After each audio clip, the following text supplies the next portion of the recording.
Nowadays, it feels like everyone has a podcast, but you probably didn't expect one. Should be good. Inside this preschool at Conner Prairie. Welcome, everyone, to another episode of This is Problematic, a Conner Prairie podcast. I'm Easton. And I'm Hannah. And we're so happy to have you here with us as we take another dive through some problematic history. Would you like to introduce yourself? Yep. Megan Shen with WRTV. Welcome to the podcast. Welcome to the podcast. Glad you're here with us. Glad to be here. This is awesome. Okay. Both Hannah Murphy and Easton Phillips work as curatorial research associates at Conner Prairie. When you have information left over, you kind of sit and think like, how can we use this? This podcast answers that question.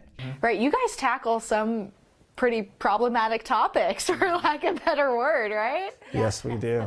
And so I listened to the podcast. You did? I did. I'm a fan. Oh, wow, really? Yes. Going from Sesame Street all the way to talking with Kisha Tandy, right?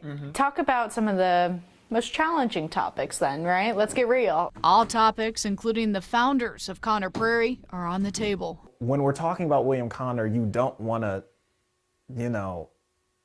sit there and ruin people's perceptions, but you have to tell the truth. But we know that he seems very motivated by money and business opportunities. And sometimes people have to suffer because of that. This show unravels racist points in history you didn't learn in class. That gentrification episode especially hit me hard because I think that was the first time when we ever got kind of emotional on the mic. It just seems like it's a very common theme that whenever something massive and or unsightly needs to be built, it usually gets built through these established low-income communities. Processes and structures that are in place have been in place for a while and were put in place for specific reasons and Not questioned. not questioned, but they're problematic.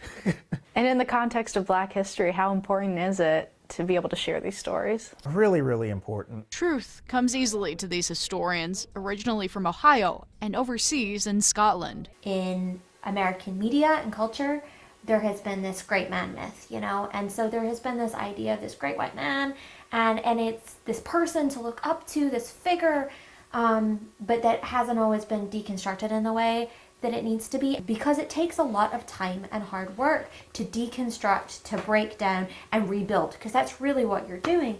This show anchored in the research, a truth in Black history that sometimes takes years to uncover. It just adds layers to things that are pretty complicated. They're fact-based findings discovered and shared in real time. And so it's wonderful to get to invite people in as it's ongoing, instead of them waiting 10, 15, 20 years. As more museums expand into the podcast realm, this local one welcomes conflicting thoughts. And hopefully we can bring some of those people that challenge us to the podcast, and hopefully encourage other people to just get comfortable with that learning process. No matter what you're into, there is a history to what you're doing. And I think that knowing it is, it's powerful. Echoing, it shouldn't have to happen to you for it to matter to you.